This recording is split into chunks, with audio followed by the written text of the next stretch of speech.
How does Obi-Wan say it? Hello there. My name is Luis. I like to play drums, and this is what the video is about. We're going to talk about how my day went in terms of practicing and what I chose to practice. Before we do that, I do want to bring out a quote. This particular one resonated with me because I recently read the book. It's Dune by Frank Herbert. He writes this part a lot, and I think it resonates with not only what I'm going through, but it may resonate with what you're going through, whatever that may be. I must not fear. Fear is the mind killer. Fear is the little death that brings total obliteration. I will face my fear. I will permit it to pass over me and through me. And when it has gone past, I will turn the inner eye to see its path. Where the fear has gone, there will be nothing. Only I will remain.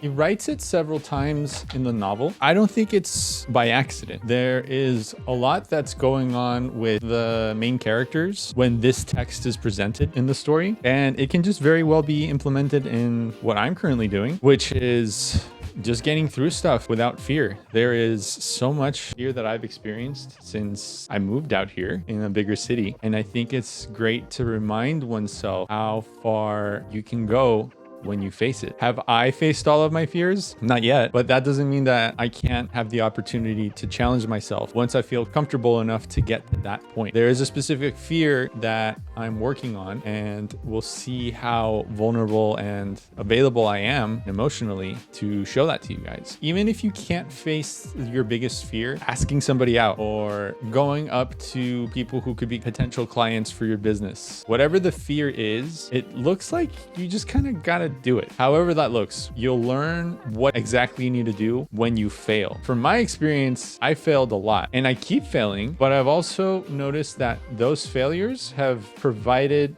me more wisdom to recalibrate and find something that's better for me, or even better, perform at a higher level than I was when I kept failing. So essentially, you start learning more how to get to things that interest you. And as long as the drive and passion is there, it doesn't matter how many times you fail, you're gonna get there. So this is motivation not only for myself, but for you guys, whatever your current passions are. Maybe it's writing your first song ever, or releasing your 5th song in a different manner. I'm trying to think fears that musicians have, but it can be anything. Like if you're a chef and wants to open up their own restaurant, like all this implies, and the little baby steps obviously have to go in, but it's always the big emotion that stops us. And I think the more you face it, the less scary it gets, and the more you realize that you are 100% capable. That isn't to say that you don't need support. I highly encourage support if you have it, whether that's family members, friends, people who are willing to help you out, get to your journey. I have a number of people I am grateful for. I'll go ahead and show you guys the practice space and what I'm currently working on. I just got here outside of the lockout. I'm about to show you guys what I practice and just give you a little quick tour of what this place looks like.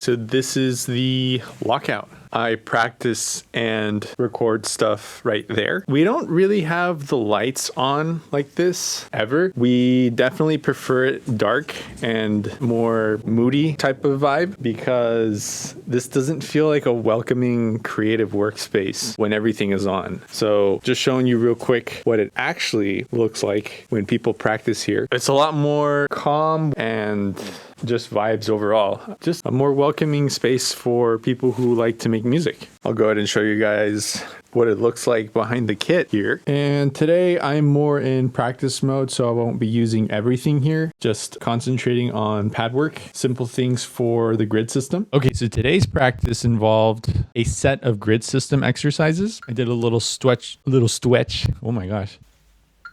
Just like to have that as a good habit. The whole concept is to get comfortable keeping time. And as simple as that may be, that's a really good thing to come back to, whether you've been playing for 10 months or 10 years. It's essential considering we are timekeepers as drummers. This is something I've been more conscious about recently. And also my teacher has called me out for it. So that's got to say something in terms of what I can get better at. So just going back to the baby steps, and that's nothing bad for whatever your skill set is. I have been using a metronome, hitting quarter notes, and then shifting towards the offbeats. seeing how well and precise I am, understanding where the space is when I hit E's, Us, and Ands, and then having the click hit the E's and then shift it to hit every while still knowing where the downbeat is. It sounds easy, but if you've never worked on it, it's a little bit challenging. And I think this is where musicians in general start to differentiate when it comes to their craft. I can't stress enough how important going back to the basics and reinforcing the foundation, so to speak, will do wonders. And I think I am in the right track with my big goals as a drummer. Whenever you work on something that is as tedious or not as big of a result as, say, playing in a big arena or festival stage, everything adds up and it compounds. So I feel like this part of my life is working towards that, and it will compound soon. The goal is to not stop here, because if I do, I'll never see what other things I can share with you guys in the future.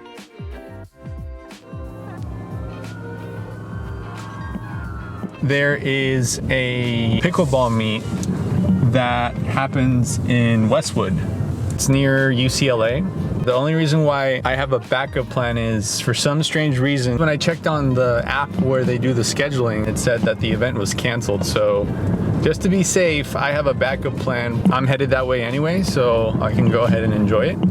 But if not, I'm also gonna try to attempt to go through one of the overlooks in the hills near Beverly, a WeHo kind of area, and see if I can get some good footage of the scenery of LA. I went ahead with plan B, and I saw a view of the valley. I forget where exactly I went. Maybe I can backtrack and tell you guys where. I'll probably put it in the caption, like in subtitles here. But I'm planning on doing more of those because there's a lot of cool scenic views. They're called viewpoints on maps. That should be fun for the next time I do that.